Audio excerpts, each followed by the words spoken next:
Hello दोस्तों, मैं हूं श्रुति। आज मैं आपके लिए लेके आई हूं प्रिंसेस एजेंट का एपिसोड नंबर 34 एंड 35 इन हिंदी। उससे पहले आपसे रिक्वेस्ट है कि अगर आपने मेरे चैनल को सब्सक्राइब नहीं किया है तो प्लीज़ मेरे चैनल को सब्सक्राइब कर लीजिए। वीडियो पसंद आए तो लाइक कीजिए।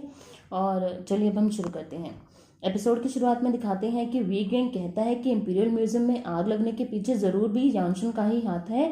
और वो अपने गार्ड से कहता है कि तुम ब्लैक मार्केट में पता करो कि यानशुन ने कोई चोरी का सामान बेचा है क्या। अगर इसके पीछे यानशुन का हाथ है तो हम उसे ज़रूर ही मार देंगे। ये बातें करता हुआ वीर सिंह अपने टेबल के नीचे चाय गिरा देता है। एक बहरा कर्मचारी उस चाय को साफ करने के लिए आता है। वी गैंग कहता है कि हम व्यापार पर अपना टैक्स बढ़ाकर यानबी और शियायांग पर अपना कब्जा कर पाएंगे। फिर वो अपने गार्ड और बहरे कर्मचारी को बाहर जाने के लिए कहता है और यू उससे कहता है कि ये तो बहरा है तो इससे क्या ही फर्क पड़ता है। फिर वो वी गैंग ईयर से कहता है कि आज मैं तुम्हें एक ऐसा राज बताना चाहता हूँ जो मेरे सिवा और किसी को नहीं पता है और अब तुम्हें पता होगा। वी गैंग और यो की बातें छिपकर वो बहरा कर्मचारी और यो गैंग के गार्ड सुन रहा होता है। वो कर्मचारी बहरा नहीं होता है, वो यानशुन का जासूस होता है। वी गैंग यू को बताता है कि मैंने तुम्हारे दादाजी यानी मेरे पिताजी की कब्र के नीचे एक खजाना छुपा रखा है और इसके बारे में किसी को भी नहीं पता है। अगर इस बारे में महाराज को पता चला तो वो हमें भी मरवा देंगे। अब इस बारे में तुम्हें पता है, मुझे पता है और एक और इंसान है लिएशन जिसको पता है। हमें लिएशन को मरवाना होगा, वरना अगर ये बात महाराज को पता चले तो वो हमारे पूरे परिवार को ख़त्म कर देंगे। तुम लिएशन को मारने की तैयारी करो। इधर वेगन का गार्ड ये को सारी बातें बता देता है और कर्मचारी यानशुन को। फिर वो दोनों लिएशन को पकड़कर सारी सच्चाई महाराज को बताने का प्लान करते हैं। इधर से जिनशाइलो और ये लिएशन को बचाने निकलते हैं और उधर यो लिएशन को मारने के लिए निकलता है।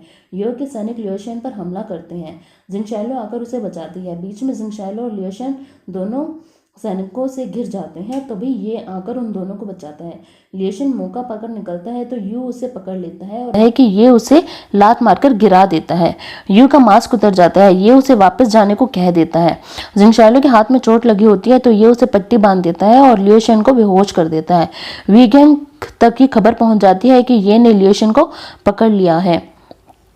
इधर महारानी महाराज के कक्ष के बाहर घुटने पर बैठकर अंदर आने का आग्रह करती है, पर महाराज उनसे मिलने से मना कर देते हैं और एक दूसरी सुंदर मेड को अपने कमरे में बुला लेते हैं।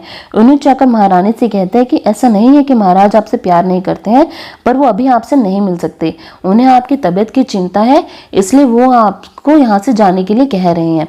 महारानी अनुज को अपनी हेयर पिन देती है और कहती है कि ये महाराज को दे देना, उन्होंने मुझे मेरे पहले जन्मदिन पर दी थी जब मैं पहली बार इस महल में आई थी। ये वी गैंग के पास आता है और कहता है कि तुम पहले अपने गुनाह कबूल कर लेना महाराज के सामने और मैं अपने साथ यू को महाराज के पास लेकर चलता हूँ। इससे यू और तुम्हारे सारे परिवार की जान बच जाएगी, वरना महाराज तुम्हारे पूरे परिवार को खत्म करवा देंगे। वी गैंग ये का शुक्रिया अदा करता है और यू से कहता है कि तुम ये के साथ महाराज के पास जाओ, इससे तुम और हमारे परिवार को बचाया जा सकता है। यू अपने अंकल से कहता है कि आपने मुझे पाल पोस कर बड़ा किया है, मैं भी आपके साथ मरने को तैयार हूँ। अंकल उसके सामने सर झुकाते हैं और कहते हैं कि मैं तुमसे प्रार्थना करता हूँ, अब वी हाउस होल्ड की आखिरी उम्मीद तुम ही हो, तुम्हें हमारे वंश को जिंदा रखना होगा। फिर वो तीनों महाराज के पास आते हैं। महाराज को पता चलता है कि वी गैंग ने टैक्स के पैसों को अलग से ही अपने पिताजी की कब्र के नीचे छुपा रखा है और साथ ही में वो यानबी पर भी धीरे धीरे अपना कब्जा करना चाहता था। महाराज कहते हैं कि तुम तो धीरे धीरे मेरी राजगद्दी भी छीन लेते। महाराज वी गैंग को मारने का आदेश दे देते हैं और यू को आज से वी हाउस होल्ड का उत्तराधिकारी बनाकर सारा कारोबार संभालने को कहते हैं। फिर ये महारानी से मिलने आता है और माफी मांगता है क्योंकि उसकी वजह से वी गैंग को मौत की सजा सुनाई गई। वी गैंग महारानी का भाई होता है। महारानी ये से कहती है कि इसमें तुम्हारी कोई गलती नहीं है, तुमने सिर्फ महाराज के आदेश पर ही ये सब किया। तुम्हारी वजह से यू की जान बच गई और वी फैमिली पूरी तरह खत्म होने से बच गई। यू भी बहुत शरीफ और शांत है, उसे अभी दुनियादारी के मामले में कुछ खास समझ नहीं है, तुम उसका ध्यान रखना। इधर शुनियर यू से मिलने आती है और इस चीज का आभार जताती है कि शुक्र महाराज ने यू को कुछ नहीं कहा और वी हाउस होल्ड का उत्तराधिकारी उसे बना दिया। इधर जिनशाइलो यानशुन को कहती है कि अब तक तो वी गैंग को मारा जा चुका होगा। यानशुन कहता है कि इस खुशी के मौके पर मेरा दिन में ही ड्रिंक करने को मन कर रहा है। जिनशाइलो हंसते हुए कहती है कि तो चलो कर लो। यानशुन कहते हैं कि नहीं, मैं मजाक कर रहा था। तभी महाराज का आदेश आता है। महाराज जिनशाइलो को क्योंकि सेना में धनुष्मन सिखाने के लिए अध्यक्ष नियुक्त करते हैं और सेना में अपनी भागीदारी दिखाने को कहते हैं। यानशुन कहता है कि क्योंकि कैंप में सारे लड़के ही हैं और वहाँ सभी बड़े घराने के लोग हैं, हो सकता है कि वो तुम्हें परेशान करें। जिंगशालो कहते हैं कि अब तो जो भी हो मुझे जाना ही होगा, हम महाराज के आदेश को टाल नहीं सकते हैं। जिंगशालो क्योंकि कैंप पहुंचती है और सैनिक तलवारबाजी की प्रैक्टिस कर रहे होते हैं। शियांग जिंगशालो को बुलाता है और उसकी तारीफ करते हुए कहता है कि उस दिन तुमने बहुत ही अच्छा प्रदर्शन किया, इसलिए महाराज ने तुम्हें सेना में भेजा है। तुम अब तक की पहली महिला सैनिक हो। अब तुम जाओ और हमारे ग्रुप के लोगों को धनुषबाजी सिखाओ। जिंगशालो के जाने के बाद वो ये को बुलाता है। इधर जिंगशालो मैदान में पहुंचती है तो जनरल शे एक वाइस कमांडर हे शाओ को मारने की सजा सुना रहा होता है और बाकी सैनिक हे शाओ को छोड़ने के लिए प्रार्थना कर रहे होते हैं। शेव उसे मारने का ऑर्डर देता है तो जिंगशालो उसे बीच में रोक लेती है और हे साओ का जुर्म पूछती है। शेव कहता है कि हे साओ ने सेना को भड़काने की कोशिश की है, वो उन्हें कह रहा था कि हम सब घर चलेंगे और उन्हें घर जाने के लिए उकसा रहा था, हमसे गद्दारी करने की कोशिश की है, पर तुम कौन हो जो हमें बीच में रोक रही हो। जिंगशालो कहती है कि मुझे महाराज ने खुद यहाँ की धनुषबाजी सिखाने का अध्यक्ष नियुक्त किया है और अगर हे शाओ ने गद्दारी की है तो तुम सबूत दिखाओ और इसका फैसला भी महाराज या यहाँ के चीफ शियांग पर छोड़ दो, वो डिसाइड करेंगे कि हे शाओ को मारना है या छोड़ना है। फिर शिया उसे छोड़ देता है और सभी सैनिक खुश हो जाते हैं। इधर ये शियांग से मिलने आता है तो शियांग कहता है कि तुम कब से लोगों को सेना में भर्ती करने लग गए। ये कहते हैं कि मैं यहाँ का वाइस कमांडर हूँ तो इतना तो कर ही सकता हूँ। शियांग पूछता है कि क्या तुम जिंगशालो को पसंद करते हो। ये उसकी बात को इग्नोर कर वहां से चला जाता है। शियांग अपने सैनिक से कहता है कि ये ने जानबूझकर जिंगशालो को शियोली कैंप में रखा है क्योंकि उस ग्रुप में काफी लोग यानबी से हैं, इस तरह वो जिंगशालो की सुरक्षा भी कर सकता है, पर क्योंकि ग्रुप में काफी लोग बड़े घराने से आते हैं मुझे नहीं लगता कि ये जिंगशालो को बचा पाएगा। इधर जिंगशालो हे शाओ के लिए दवाई लाती है और हे शाओ से पूछती है कि हे शाओ पूछता है तुम हमें जानती हो। जिंगशालो कहते हैं कि यहाँ बहुत थोड़े ही लोग यानबी से हैं, इसलिए मैं तुम सबको जानती हूँ। तुम जेकी हो और तुम व्यू डांग्यू। रात को हे शाओ अकेला खड़ा होता है, तभी वहां जिंगशालो पहुंचती है। हे शाओ के हाथ में हिचकरी नाम का एक म्यूजिक इंस्ट्रूमेंट होता है जो कि आर्मी के लोग बजाते हैं। जिंगशालो कहते हैं कि यानशिन को भी हिचकरी बजाना पसंद है, शायद यानबी के सब लोग ये सब पसंद करते हैं। हे शाओ जिंगशालो को बताता है कि वो 2 साल 8 महीने 3 दिन से अपने घर नहीं गया है। उस इंसिडेंट के बाद उसके बड़े भाई ने उसे घर से निकाल दिया था। उसकी प्रेग्नेंट वाइफ उसे ढूंढने के लिए यानबी गई थी तो उसके बड़े भाई ने उसे भी मरवा दिया। जिंगशालो कहती है कि कौन है वो, मैं तुम्हारे लिए उसे खत्म कर दूंगी। हे शाओ कहते हैं कि मुझे अपने आप पर शर्मिंदगी महसूस हो रही है। जिंगशालो कहते हैं कि फिर तुम सुसाइड क्यों नहीं कर लेते। तुम्हारे बड़े भाई को भी पता था कि इससे तुम्हारे परिवार की बदनामी होगी। तुम्हारे कमांडर ली जियो ने भी खुद को खत्म कर लिया जियोली के पहाड़ों पर तुमने जिंदा रहना कैसे सोचा। हे शाओ कहता है कि हाँ मैंने भी मरना चाहा था, पर अगर मैं मर जाता तो शियोली सेना के लोगों का क्या होता। हम लोग हमेशा साथ रहे हैं, एक दूसरे के साथ काम आए हैं। हम सबको अब गद्दार बोला जाता है। अगर मैं मर जाता तो इनकी रक्षा कौन करता। मुझे उन्हें वापस यानबी भेजना है ताकि वो अपनी लाइफ आराम से जी सकें, फिर चाहे कितनी भी कठिनाइयां क्यों ना आ सकें, चाहे मैं यानबी जा सकूं या नहीं। फिर वो जिंगशालो से पूछता है कि क्या जिंगशालो और यानशिन को हे शाओ पर भरोसा है। जिंगशालो कहती है कि यानशिन ने अपने पूरे परिवार को खो दिया और उसका सामना आजकल हर नए खतरे से होता है। उसे नहीं पता कि वो कितने दिन जी पाएगा, तो इससे क्या ही फर्क पड़ता है कि वो तुम पर विश्वास करता है या नहीं। पहले जो कुछ भी हुआ उसमें तुम्हारी गलती नहीं थी। जाओ डोंगटिन ने महाराज के आदेश का सहारा लिया और तुमसे गेट खुलवा दिया। तुम्हारे पास कोई चॉइस नहीं थी। हालांकि जब बायो को मारा गया, यानबी की ब्लैक एंगल सेना ने वापस लड़ने का फैसला किया। इसमें कोई नहीं बचा। यानबी की होंगचिन सेना भी खत्म हो गई, पर तुमने अपना कर्तव्य नहीं निभाया। पूरा यानबी खून में रंग गया तुम्हारी बेवकूफ़ी की वजह से। फिर तुम यान छोड़कर शेंगेन आ गए। तुमने अपनी जान काफी सालों से बचा रखी है। हालांकि तुम उस समय गद्दार नहीं थे, पर अब 3 साल में अब तुम गद्दार हो गए हो। तुम्हारे पास अभी समय है। तुम्हें सोचना होगा कि तुम्हारा लक्ष्य क्या है। क्या तुम सिर्फ जिंदा लाश बनकर अपना समय बिताना चाहते हो या तुमने कोई लक्ष्य निर्धारित किया है जिसे तुम पाना चाहते हो। इधर ज़ैंग्यू यानशिन को बताती है कि मिस्टर वू हेल्पर को इकट्ठा कर रहे हैं। हमने लोगों को ऐसी सीमा पर बिठाया है। दूसरी हेल्पर बताती है कि अब हमारे पास 30% लोग ज्यादा हैं। यानशुन कहता है कि हमें तभी कानून को तोड़कर अपने ट्रांसपोर्ट को निकालना होगा। ज़ैंग यू कहती है कि केरोसिन कोई मामूली चीज नहीं है, हमें ध्यान से काम करना होगा। दूसरी हेल्पर कहती है कि हमारे पास केरोसिन के नाम से खुद की एक शॉप है, हम वहां उसे छुपा देंगे। यानशुन कहता है कि सभी रॉयल फैमिली, बड़ी फैमिली और ऑफिशियल डिपार्टमेंट के लोग आपस में जुड़े हुए हैं, हमारा शेंगन में जाना आसान नहीं होगा, हमारा शेंगन में सामान लाना आसान नहीं होगा। ज़ैंग यू कहती है कि आप चिंता मत कीजिए, हम कैसे भी आपको यहाँ तक पहुंचा देंगे।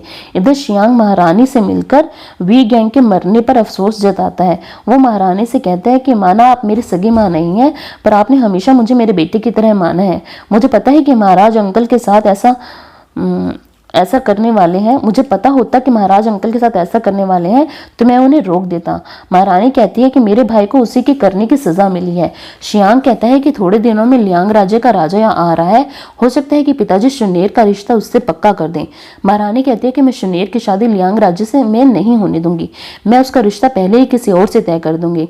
इधर शुनेर कढ़ाई सीख रही होती है कि शियांग वहां आता है। शियांग शुनेर को कहता है कि अब तुम्हारी शादी की उम्र हो गई है, तुम्हारी उम्र में तो मेरा बेटा हो गया था और वो चलने लायक हो गया था। शुनेर कहती है कि क्या माँ ने मेरी शादी की बात आपसे की है, क्या उन्होंने लड़के का नाम बताया? शियांग कहता है कि माँ खुद ही तुम्हें लड़के का नाम बता देंगे, पर वैसे मैं तुम्हें बता देता हूँ कि उन्होंने जो लड़का पसंद किया है वो बहुत ही होनहार है और तुम उसे बहुत पहले से जानती हूँ। इधर ज़ैंग यू यानशुन को बताती है कि ज़ंगशाइलो को शियली सेना में रखा गया है, जिसका कमांडर शिउ जिलिंग है। वो एक बड़ा ही निर्दयी इंसान है। हेशाओ भी उसी ग्रुप में है। यानशुन कहते हैं कि चलो हम ज़ंगशाइलो से मिलने चलते हैं। इधर शियांग ये से कहता है कि तुम्हें देखकर ही लगता है कि तुम ज़ंगशाइलो को पसंद करते हो, पर ज़ंगशाइलो बहुत ही होनहार लड़की है और इसका क्या ही फायदा जब वो तुम्हारा प्यार नहीं है। 3 साल से वो यानशुन के साथ है, 3 साल की कैद और मुश्किलें भी उन दोनों को अलग नहीं कर पाई। वो एक फूल की तरह है जो दूसरी क्यारी में उग रहा है। ये कहते हैं कि मैं सिर्फ उसे देख रहा हूँ। श्यांग कहता है कि दूसरी क्यारी के फूल को देखना क्या ये सही है? ये वहां से चला जाता है। इधर यानशुन जिंगशाइलो से मिलने आता है। जिंगशाइलो कहती है कि तुम यहाँ कैसे है, तुम्हें मेरे पत्थर नहीं मिले क्या? यानशुन कहता है कि मुझे तुम्हारे पत्थर मिले थे, पर मैं तुम्हें देखना चाहता था और पूछना चाहता था कि यहाँ पर कोई तुम्हें तंग तो नहीं कर रहा। जिंगशाइलो कहते हैं कि मुझे कोई कैसे तंग कर सकता है। यानशुन उसे एक गिफ्ट देता है, ये भी उसे दूर से देख रहा होता है। जिंगशाइलो उस गिफ्ट को वापस कर देती है और कहती है कि मैं मेकअप नहीं लगाती हूँ। यानशुन कहते हैं कि ये मेकअप नहीं है, ये एक जेल है, ठंड आ रही है, ये तुम्हें गर्म रखेगा। ये सब देख रहा होता है। फिर जिंगशाइलो सैनिकों को धनुषबाजी सिखाती है। ये वहां आता है और खुद तीर चलाकर दिखाता है। जिंगशाइलो उसकी तारीफ करती है तो ये कहता है कि ऑफकोर्स मेरी तीरबाजी तुमसे ज्यादा अच्छी है। फिर वो सैनिकों से हेशाओ के बारे में पूछता है। दूसरा सैनिक कहता है कि आज सैलरी का दिन है तो वो बिंग डिपार्टमेंट गया है। वो जिंगशाइलो से कहता है कि ये धनुष पुराने हो गए हैं, तुम आकर मुझसे आदेश ले लो और नए धनुष मंगवा लो। जिंगशाइलो ये से आदेश लेने के लिए पहुंचती है और ये कहता है कि तुम जियोली कैंप में जिलेंग से दूर रहना, वो तुम्हारे लिए सही नहीं है। मैं तुम्हें जल्दी यहाँ से दूर भेज दूंगा और तुम्हारा यानशुन से मिलना भी यहाँ पर ठीक नहीं है। ये मेरा कैंप है, यहाँ जो होता है सब मेरी नज़रों में रहता है। तुम और यानशुन अभी दोनों थोड़ा इंतज़ार करो, हमेशा जल्दी में रहना सही नहीं है। अगर तुमने ऐसा कोई काम किया जो सही नहीं है तो मैं तुम्हें बता दूं कि मैं तुम्हें जीतने नहीं दूंगा। इधर महारानी ये और शुनेर को बुलाती है और महारानी की दासी वेंशन शुनेर से कहती है कि थोड़े दिन पहले महारानी ने जो तुमसे शादी की बात की थी, आज उन्होंने उस लड़के को बुला रखा है जिसे महारानी ने तुम्हारे लिए पसंद किया है। शुनेर अंदर जाती है तो वो देखती है कि ये वहां है। वो उदास हो जाती है। वो महारानी के कहने पर महारानी के खुशक जीवन की अभिलाषा कर ड्रिंक पीती है। महारानी उसे यू के साथ भी ड्रिंक करने को कहती है। शुनेर ड्रिंक मंगवाती है गिलास में, पर जैसे ही वो पीने लगती है वो जानबूझकर गिरा देती है और कहती है कि माँ शायद मेरे और ये का भविष्य दोनों में अच्छा नहीं है, इसलिए गिलास गिर गया। ये भी मुस्कुराने लगता है। महारानी सिरदर्द का बहाना बनाकर वहां से नाराज होकर निकल जाती है। ये राजकुमारी का शुक्रिया अदा करता है। राजकुमारी उसे बाहर तक छोड़ने आती है तो ये उसे कहता है कि अगर आप मेरे साथ यहाँ आएंगे तो महारानी को गलतफहमी हो जाएगी कि हम दोनों एक दूसरे को पसंद करते हैं और वो महाराज से हमारी शादी की बात कर लेंगी। फिर हम दोनों मुश्किल में पड़ जाएंगे। इधर शियांग ये से मिलकर पूछता है कि तुम्हारी शुनेर से मुलाकात कैसे रही? क्या तुम शुनेर को पसंद नहीं करते? शुनेर बहुत ही सीधी और अच्छी लड़की है। क्या तुम जिंगशाइलो की वजह से इस रिश्ते को मना करना चाहते हो? मैं तुम्हें बता दूं कि यानशुन को मरना होगा। अगर जिंगशाइलो बीच में आए तो जिंगशाइलो की भी मौत हो सकती है। मैं नहीं चाहता था कि ड्यूक डानबी को मारा जाए। ड्यूक डानबी एक बहुत बड़ा योद्धा था, बट यानशुन पूरी तरह नफरत से भरा हुआ है। अगर वो शेंगन की सीमा से बाहर गया तो जरूर भी युद्ध हो जाएगा, इसलिए यानशुन को मरना होगा। तुम्हें भी याद रखना होगा कि तुम अब सेना के जनरल हो। इधर जिंगशालो और ज़ैंगी और यानशुन तीनों मिलकर शेंगन से बाहर निकलने का प्लान बना रहे होते हैं। इधर शियांग को पता चलता है कि लियांग राज्य का राजा आ रहा है, पर वो बहुत ही अजीब है। वो किसी भी लड़के से बात करना पसंद नहीं करता है। उसके साथ हमेशा लड़कियां रहती हैं। जिस रास्ते से लोगों को आने में सिर्फ 1 महीना लगता है, उस रास्ते से आने में उसे 4 महीने लग गए। तभी एक सैनिक आकर शियांग को बताता है कि लिंग राजा ने आदेश पहुंचाया है कि वो बस पहुंचने ही वाला है, पर वो नहीं चाहता कि शियांग उसे लेने आए, क्योंकि शियांग युद्ध से वापस आया है और युद्ध की दुर्गंध अभी तक उसके पूरे शरीर पर हो गई। शियांग फिर जिंगशालो को लियांग राजा को रिसीव करने के लिए भेजता है। लियांग राजा की दासी जिंगशालो से कहते हैं कि यहाँ जितने भी लड़के हैं उन्हें वापस भेज दो और लड़कियां यहाँ रह जाएं। जिंगशालो के सैनिक उस दासी को पागल बताता है तो वो दासी उस सैनिक पर अपना कोड़ा मारती है। दूसरा कोड़े मारने पर जिंगशालो उसे पकड़कर घोड़े पर गिरा देती है। घोड़ा बग्गी के साथ भागने लगता है। जिंगशालो अपना घोड़ा लेकर जाने लगती है तो लियांग राजा उसका पीछा करता है और उसी के घोड़े पर बैठ जाता है। जिंगशालो उसे मारकर और हाथ छुड़वाकर घोड़े से गिरा देती है। वो राजा जिंगशालो को निर्दयी लड़की कहता है। तभी शियांग वहां आता है और जिंगशालो को डांट लगाने लगता है। जिंगशालो को पता नहीं होता कि जिस लड़के को उसने मारा है, चोट पहुंचाई है, वो लियांग राजा है। उस राजा की दासियां शियांग को जिंगशालो को सजा देने के लिए कहती हैं और उस राजा जिसका नाम शाओ से होता है उसे पकड़कर ले जाती हैं और वह राजा जिंगशालो पर मोहित हो जाता है। जिंगशालो कैंप में आकर शियांग से माफी मांगती है और अपनी सजा भुगतने के लिए तैयार होती है, पर शियांग और बाकी सैनिक जिंगशालो की हरकत पर खुश होते हैं और उसकी तारीफ करते हैं। शियांग कहता है कि मुझे अच्छा लगा कि तुमने उस शाओसे को थोड़ा सबक सिखाया। हम तुम्हारा सपोर्ट करते हैं और हम में से किसी ने नहीं देखा है कि तुमने उस राजा को कोई चोट भी पहुंचाई थी। कि तुम चिंता मत करो, हम सब तुम्हारे साथ हैं, तुम्हें कुछ नहीं होगा। इधर सोंग शियांग से मिलने आता है और बताता है कि शाओसे बहुत ही पागल इंसान है। पहले वो मुझे कहता है कि तुम्हारे रूम में हवा नहीं आती है, तो फिर मैंने उसके लिए रूम खुलवा दिया, और जब मैंने रूम खुलवा दिया तो वो कह रहा था कि यहाँ पर बहुत ही ज्यादा ठंड हो गई है। उसे ना तो हमारे यहाँ की मेड्स ही पसंद आई, ना ही हमारे यहाँ का खाना ही पसंद आया, और उसने हमारे सैनिकों को अपने पैरों के जूते में रुई लगाने तक को भी कह दिया ताकि उनके जूतों से शोर ना आए। फिर शियांग उसे बताता है कि जिंगशालो ने शायद से की पिटाई कर दी है गलती से। सोंग ये सुनकर खुश हो जाता है। तभी वहां शाओसे की दासियां आती हैं और पहले कमरे में फूल गिराती हैं, फिर वहां पर इत्र गिराती हैं। फिर शाओसे वहां आकर जिंगशालो के बारे में पूछता है तो शियांग उसे बताता है कि जिंगशालो अभी नहीं आई है, मैं बुलवा देता हूँ। जिंगशालो आती है तो शाओसे उसे पीछे से कमर से पकड़ लेता है। जिंगशालो उसे उल्टा पटक देती है। शियांग जिंगशालो को डांट लगाता है। शाओसे कहता है कि आज से ये मेरी गार्ड है, इसे कोई डांटेगा नहीं। फिर शाओसे और जिंगशालो बग्गी में बैठकर कहीं जा रहे होते हैं। शियांग और सोंग भी उनके साथ घोड़ों पर होते हैं। शाओसे जिंगशालो से उसके परिवार के बारे में पूछता है, उसके बारे में पूछता है। जिंगशालो कोई जवाब नहीं देती है। फिर वो जिंगशालो का नाम क्योंकि रख देता है और जिंगशालो को अपना हाथ गर्म करने को कहता है, और ये कहते हुए वो उसे टच करने की कोशिश करता है और जिंगशालो उसे बग्गी से बाहर फेंक देती है। सोंग ये देखकर खुश हो जाता है। शाओसे दोबारा बग्गी में बैठता है और अपने हाथ में जेल पकड़कर रखता है। फिर वो जिंगशालो से कहते हैं कि तुम मुझे ये जेल लगा दोगी, इतना तो तुम कर ही सकते हो। जिंगशालो कहते हैं कि आप सच में चाहते हैं कि मैं आपको ये जेल लगाऊं, और यहीं पर एपिसोड खत्म हो जाता है। दोस्तों, अगर आपको वीडियो पसंद आई हो तो प्लीज़ लाइक का बटन दबाइएगा, मेरे चैनल को सब्सक्राइब कीजिएगा। Thank you very much.